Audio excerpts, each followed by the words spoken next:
everybody, welcome to a review of the Crosstour CT9500 GoPro wannabe action camera. So I picked this up about 65 bucks on Amazon, came in middle last week, and I gave it a little bit of a play over the weekend, see what I like, what I didn't like, and whether or not it was really worth $65 versus, a couple $100 for an actual GoPro. So I'm going to kind of go through it a little bit and say what I like, what I don't like, what I found, and things like that. So the camera itself, obviously pretty small, GoPro-ish in size. You have 4 buttons. You have an on-off menu button, you have a record/OK button, and you have up and down arrows over here. On this side you have a little compartment that has a micro USB for charging and power. You have I believe it's a micro HDMI, and then a memory card slot here. Now, a quick note on the memory card slot. The book claims that it should only take an 8 to a 64 gigabyte card. However, all the literature online says that it can take up to a 128 card. They also recommend you use at least a Class 3 or V30 series card. I've tested this with my PNY cards, which were all Class 1s. However, with these memory cards, if you're not aware, there are differences. So, for example, this is a SanDisk Class 3 that I bought this afternoon, and it doesn't tell you anything on here, but this has a read write of up to 170 megabytes per second. However, you can also get other Class 3s that are much slower. For example, in Walmart, where I picked this card up just real quick for some more testing, they have their ON-branded, ONN branded card, also listed as a Class 3, but only 100 megabytes, almost half the speed. And conversely, my PNY cards, even though they're only a Class 1, are actually an 85 megabyte per second. So there's a very varying gap between the ones. So recommendation is to just get the fastest card of the class you can. It can't hurt. That said, my PNY card did seem to work fine. I've done some more testing. Originally I thought I had some issues, but I'll go into that later. But it did seem to work fine, and this obviously works even better running at double the speed. Spring-loaded battery compartment on the bottom, kind of handy. And then the battery itself, just like that. Comes with 2 batteries. They are 1350 milliamp hour batteries. This one got a little folded over on the tab. Tab's kind of handy to pull it out. They actually give you 2, just like this. And you have a little charging cradle, which is really handy because that means you can charge them without needing to be in the camera. So a couple of the really cheap cameras, the no-name or the brands that you really can't pronounce, they require you to have the battery in the camera to charge it. Whereas this one, you can obviously charge one while you're using one, and so forth. Battery life, you're looking at about 90 minutes on average, give or take, depending on your resolution and things like that. That 64 megabyte card I have in here, I didn't buy the 128. I was going to test it, but I wanted to just go like for like with my PNY just to see if there was any difference in it, and I went with that.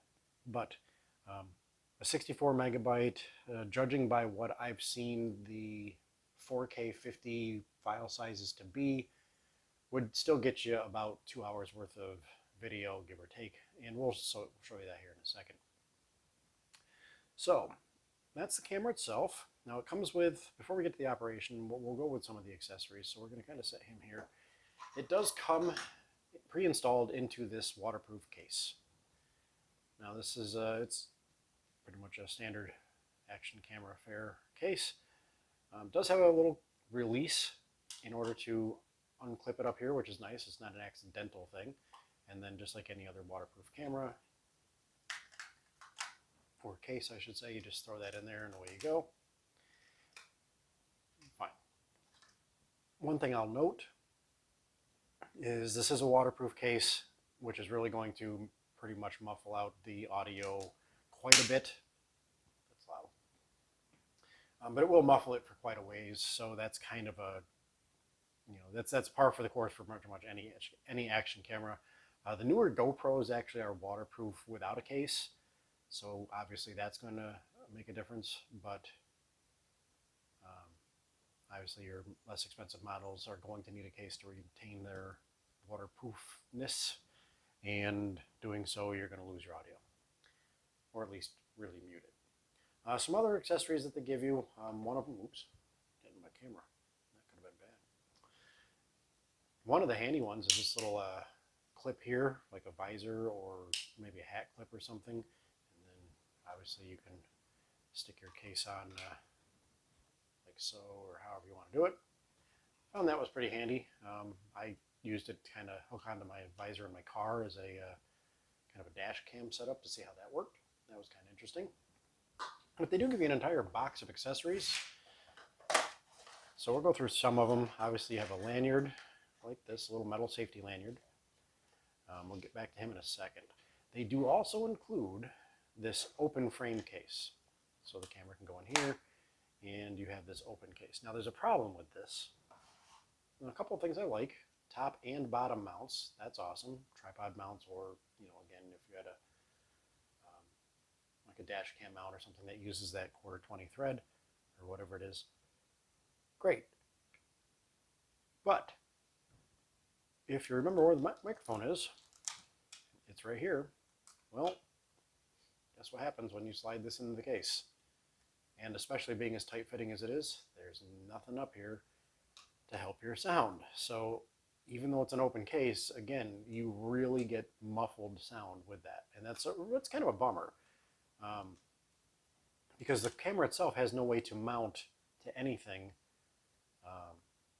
I guess if you used a pinch style mount, well, and could balance it enough where it wasn't hitting the up and down buttons and you didn't need it plugged in, maybe you could make this work where you have better audio. But by not having a mount underneath, a threaded mount, a threaded insert for mounting this somewhere, short of hand holding this camera, there's no way to get decent audio. There really isn't. Both case options that it comes with cover your microphone, and you can't do anything to mount this without having a case on it. So that's unfortunate. Then the rest of the stuff in here, they give you a dust-proof cover to replace the waterproof back cover, and really the only difference is this one has a couple of slits cut in it for Velcro straps and whatnot. So now you have openings in the dust-proof cover, so I question how dust-proof it will be at that point. There's some of those aforementioned straps, some adhesive mounts, and all the generic things like, the little clip mounts that most GoPros use. One other thing that I wanted to point out is their handlebar clamp mount, which is this guy right here. And the reason for that is, let's back these out as far as we dare go. So that's flush with the top of the mounting nut. Same on this side, and you can see that's about as much as you get. So probably 3/4 of an inch, maybe. I don't know too many bikes that have handlebars that are that thin, to be honest with you. And there's no way to fix that. There's no way to change this. Conversely, I bought a little kit over here from Walmart, actually. It was a clearance kit with a bunch of just generic accessories for $4. And it has this handlebar clamp style. Now, as you can see right there, we're already well more open. And we still have a long ways to go on these threads. These suckers can go a long, long way. Nope, still going. Still going. All right, so that's about as bottomed out on that as we can get. So let's zing this one open about the same amount. So we've got this one topped out or bottomed out as far as we dare go before it loses purchase with the nut. And we continue doing that on this one. Puts us about there.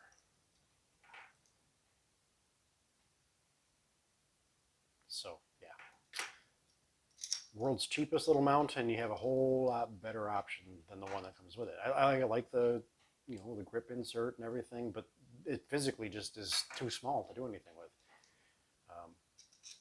Even this one has padded has padding inside these. So this really cheap mount that comes with a bunch of really cheap accessories, heads and shoulders above the one that came with the kit.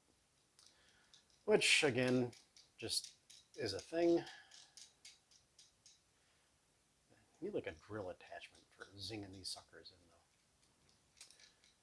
though. Anyway, back to the camera itself. So this is where we get into some of the fun parts. Now the manual itself is pretty much junk.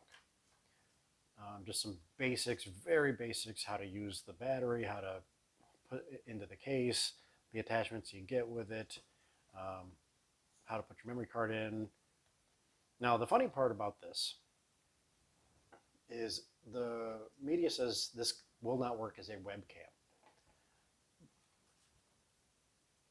Press the OK button to switch to PC camera mode. And that is actually what happens when you plug this in. But you don't get it as a webcam.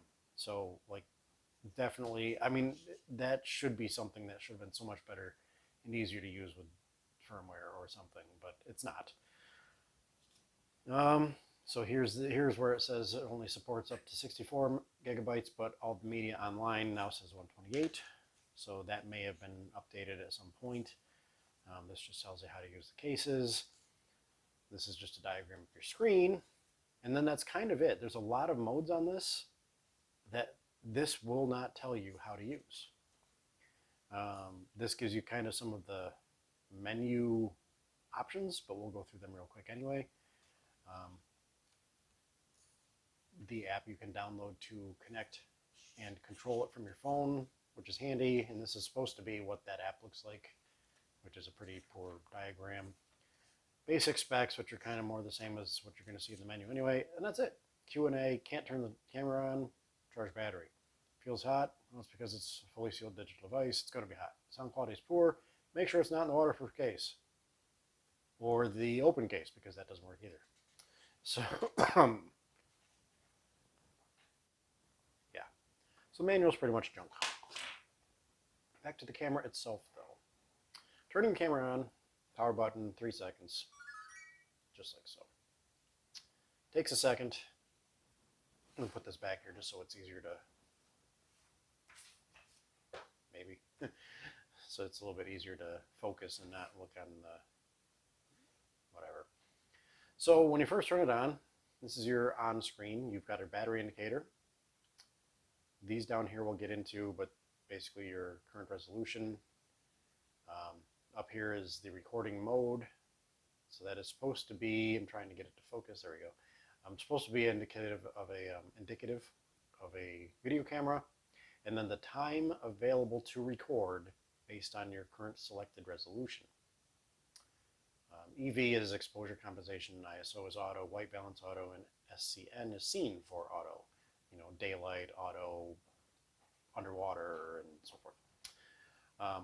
Again, we can press the menu button / power button to cycle from recording mode to photo mode. Now it's supposed to look like a camera. And this tells you how many pictures you have at this resolution.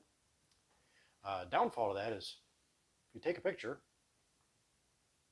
you get no indication that you took a picture other than now we have taken one of 14,300 pictures. Take another picture. Nothing. Like, you have no idea. It doesn't freeze, it doesn't flash, it does nothing. So that's that. Press it one more time, you're in playback mode. Oh, see, there's our pictures. And from here you can use your arrows to scroll up and down and scroll through things. One more time, we're in the menu. This is where the fun is. There we go. So, up and down arrows, scroll through. We're going to start here. Obviously, video resolution is pretty self-explanatory. Push your record button, has your OK button, brings up your menu. Now, there's a reason there's only a couple options here. So, as you can see, we have 1440 by 60, 1080 60, 720 120, and 720 by 60 FPS. And I'm going to get back to the thing that some of you may have just caught, but we're going to get back to that in a second. Now, if you can want to change it, you just up and down arrow to select it, and then hit your OK button. If you want to go back a screen, hit at your menu button. The reason you only saw those options is because down here you can see slow recording we have is turned on. That's your slow-mo. We turn that back off and we have more choices. That's because in slow-mo there's only so many supported resolutions. So if we turn that off, now you can see we have worlds to choose from. So top of the heap, 4K 50 FPS, 4K 30 right below it, a 2730. Now why there's not a 2730 or a 2750 or 60, I'm not sure. It's not that much difference. I mean, if you can do a 4K 50, why can't you do 2K 50? And probably 60. I really don't know. That seems kind of silly to do. Why even have it on there at all if that's how it's going to run? The interesting part of this is that right below it, this 1440, if you notice, it's only 1920 by 1440. Standard 1440 resolution for video playback is 2560 by 1440. So if you record at 1440, the picture looks fine, but it's squared off. So if you're using this to make like YouTube videos or you want it to be in a good landscape orientation, you're going to have to do some trimming because you're going to lose video. I don't know why they did that. That's kind of weird, especially because 1920 by 1080 is a standard 1080 format. So I don't know what the purpose of that was. 2.7K is close, 2704 by 1520. It's not far off of what that is, but again, only 30 FPS, not 60. So this seems kind of strange to me. 1080, 60, and 30, those are standard. 720, 120, and 60. So 720, 120, that's where your magic is going to be for slow-mo. And I'm going to go back out to our playback because if you saw a second ago, that's what these fire images were. I was playing with the slow-mo on this to see what it would look like. And it's hard to focus on a different screen, but it was quite fun to play with.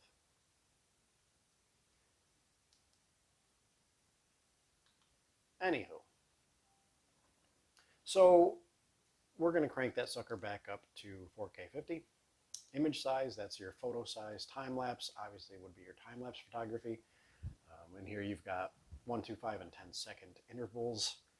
The higher the seconds, then the faster your time lapse is going to look because it's going to take longer per picture and all that fun stuff. I'm sure there's smarter people with better explanations than me, but that's your time lapse photography.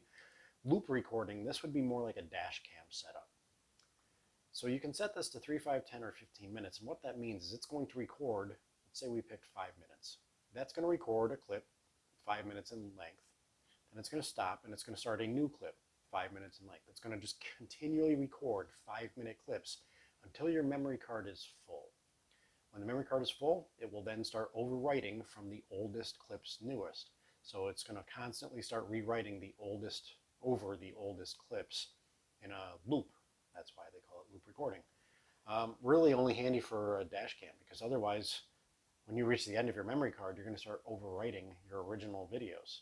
So if you weren't paying attention, well, you're screwed. Slow-mo, anti-shake. This is another interesting one. This one, most of your upper end cameras usually, and I don't know about the new GoPro series, but it used to be that your highest resolutions, like your 4K 60s and stuff, your image stabilization usually didn't apply to that. You usually needed to knock it down a notch in order to get that to work. But on this camera, the anti-shake on and off seems to work for every single video resolution format in this camera. Like you saw with the slow-mo, when we turned it on, you saw that we lost certain options when it came to resolutions, but with this, everything's exactly the same as it was. So I really don't know why. I mean, I'm not complaining because it's one of the few cameras that anti-shake, and it does seem to be pretty decent. So there's that. Encoding mode, you can do 264, 265. I think that just tweaks your memory settings a little bit as far as the encoding goes and saves you a little bit of space by going with 265. You can Google that for more, but I just threw it on 265 because it's there. Lens angle, wide, medium, narrow. There's a much better video. I'll try to link it in the description if I can remember where it was. who does he did a better comparison between the three. The problem I have, lens angle, narrow. Remember that, and I'll show you in a second. So I'll show you what that problem is. Shooting timer, that's just obviously just a timer to start shooting. Burst would be your video or your photos you can set to take, say, 15 photos in a row, and so forth. Mic, you can have this turned on or off.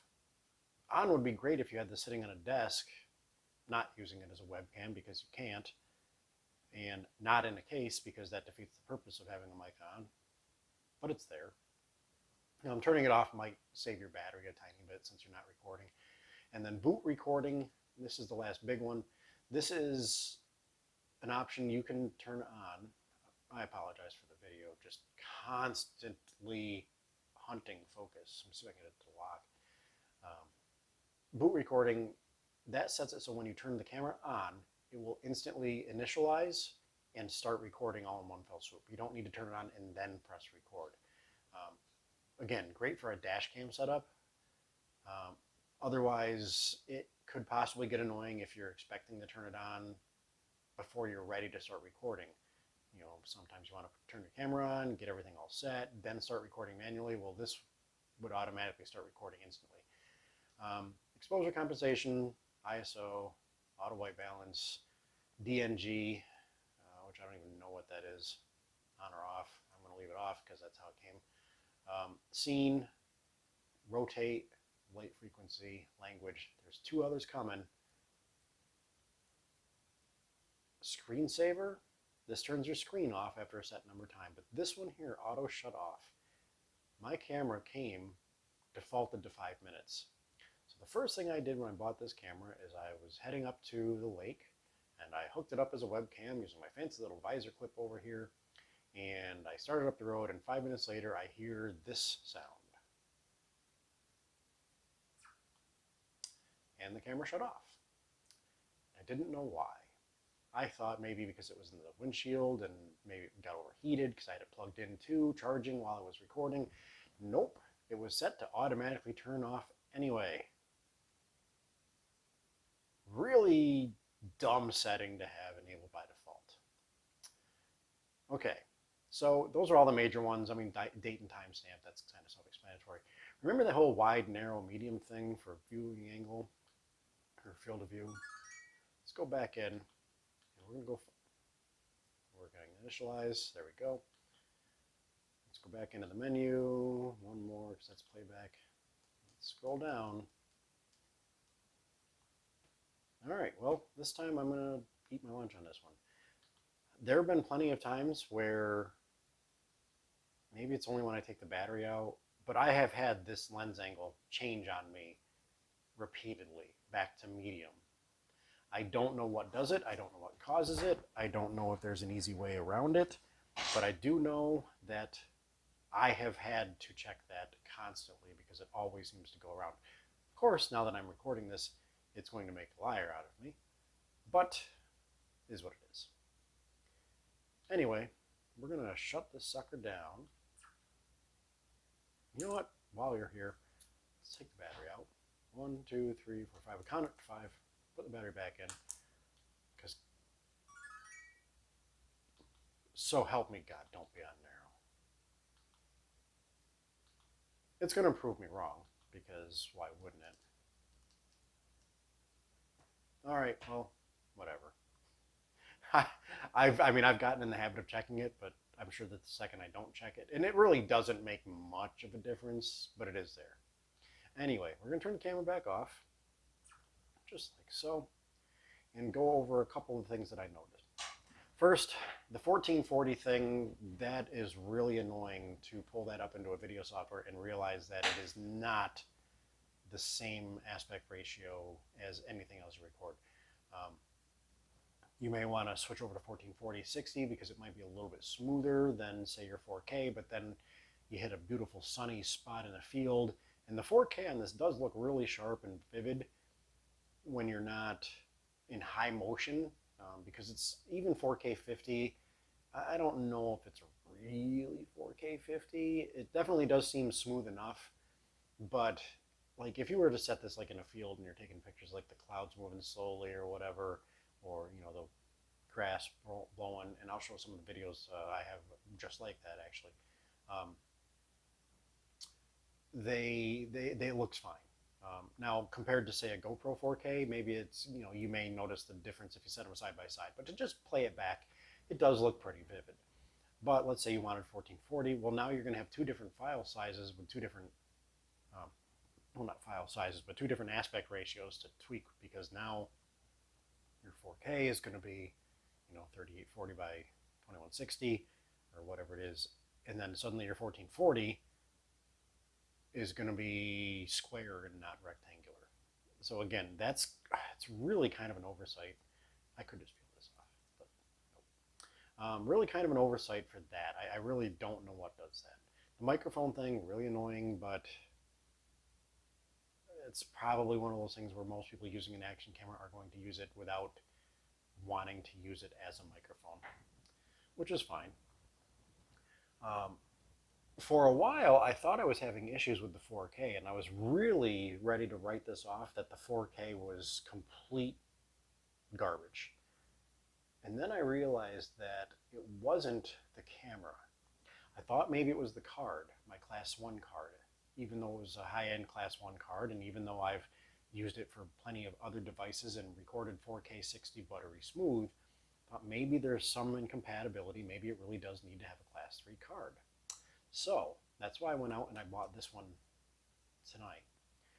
Plugged it in, recorded some video, downloaded it to my computer, hit play, and it was still stuttery. So that made me really question whether or not the 4K 50 was actually just a gimmick and it was only outputting some file setting that made the file details show up as 4K 50, but really wasn't. I was really starting to wonder if that was the case, that it was like interpolated or something. As it turns out, my issue was actually with the VLC media player, which is my default because it plays almost everything. However, for some reason, the 4K clips out of this camera on that VLC player were very stuttery, to the point where the 4K 30 was stuttery like you would kind of almost expect it to be, and the 4K 50 looked exactly the same. So it wasn't a card, and it wasn't the camera, it was actually a VLC media player. Once I switched over and started using Windows 10 built-in movie and video player, or whatever it's called, played buttery smooth. Then I realized in VLC I had a video effect of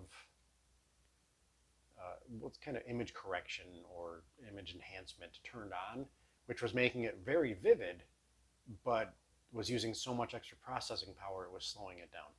So if your video is coming out stuttery when you're trying to play this back, it's probably not default to the camera. It might be a setting in your video playback software. So give that a shot before you write it off, because I was really ready to write this thing off for that. In addition to the 1440 being not true 1440, the 4K being almost unusable as far as watching it goes, that was really starting to grind me. Turns out, through a lot of trial and error, it was actually the software I was using, not the camera, not the card.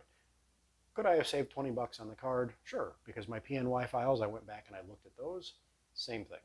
As soon as I started playing them back without the image correction through VLC or using other options, they played back fine. So we're going to get into some video clips. I'm just going to do some quick clips. Some of them were going to be videos without image stabilization on because I didn't have them turned on. Some of them will be with turned on. I will show a quick clip of just kind of my sailing, just a quick clip of the sailing I was doing in the 1440, so you can see the difference in the aspect ratio. As long as I can do it right, you'll see the difference. I won't crop it to the right size. So we're going to show those now, and then yeah, we'll be back in a second with some final thoughts.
And we're back.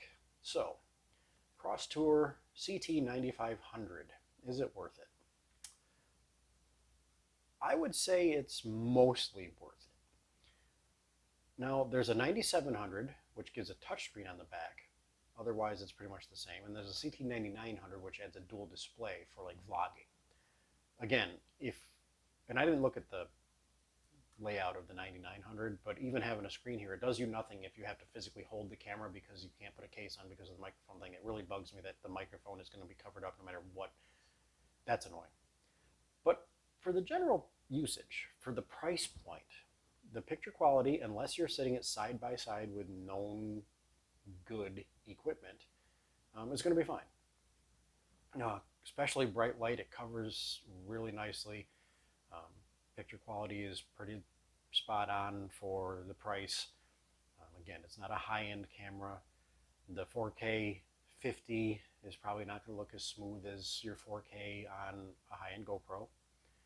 The 1440 having a weird resolution aspect ratio, that's kind of almost unforgivable, really, to be honest with you. Like it really is. That's really, really an oversight. Certain things I like having the external batteries. That's handy. I do like the open frame case other than the audio. Some of the accessories are pretty handy, but the rest of it does come in pretty good. One other thing I would like to see is that neither case gives you an option, especially the waterproof case. There's no option to mount your lanyard to it at all. There's no extra space down here in the hinge. You can't really pop this off down here and try to make that work. There's no little loop. There's no recess. There's no tab. No nothing that you can use to mount this lanyard to. The solution I ran into was using this clip in here, however I had it. But we're just going to use this like so. And then I ended up having to do this and then thread this in like this. Now the problem with that is it will hold this part, but if what happens is this thing vibrates loose, well, it kind of defeats the purpose. So there are some shortcomings in the accessories. That's evident by a lot of things, but you can always buy other accessories. So that's kind of a trade-off. Most generic action cam accessories will work just fine with these, which is fine. I'd say if you're picking this up for example, my reasoning for picking it up was because that way if I were to lose this overboard on the boat, it's $65 down the drain, not $300. If you wanted to give this to a younger kid who's just getting into that or wants to put it on his bike using a different handlebar mount than that thing, great. You can give this to a kid, a younger adult, or anyone really, who might be new to using these and feel a lot better about the risk factor. You don't want to give a 5-year-old a high-end GoPro Hero Black and then watch them destroy it by taking a header into a wall on their skateboard.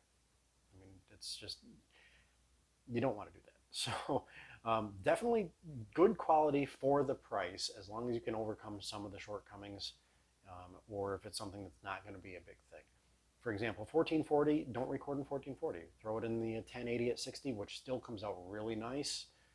The extra resolution would be pretty, but you're giving up you're giving up aspect ratio to do it. 1080 by 60 works fine. 4K 50 does work fine as long as you're playing it back in something that's going to support the playback fine. And for 65 bucks, not bad. If you're really serious about getting into the quality aspect of it, I would save up and go with a GoPro. Even a used GoPro model is probably still going to give you overall a better experience than this. But for 65 bucks, if you're looking for something, cheap, inexpensive, not going to break the bank, but you can do, the basics with it, I think this thing works fine. Certainly better than the $50 and less options, which are miles behind in video quality. and certainly not nearly as much as some of your higher end cameras are going to be, but right in that sweet spot of 65 bucks, which is pretty doable, decent enough battery life, 2 batteries with a charger stand, some accessories to get you started with. I can think of a lot worse options out there than this one. Anyway, that's my review of the Crosstour 9500, the CT9500 4K 50 Wi-Fi enabled GoPro wannabe. Thanks for watching.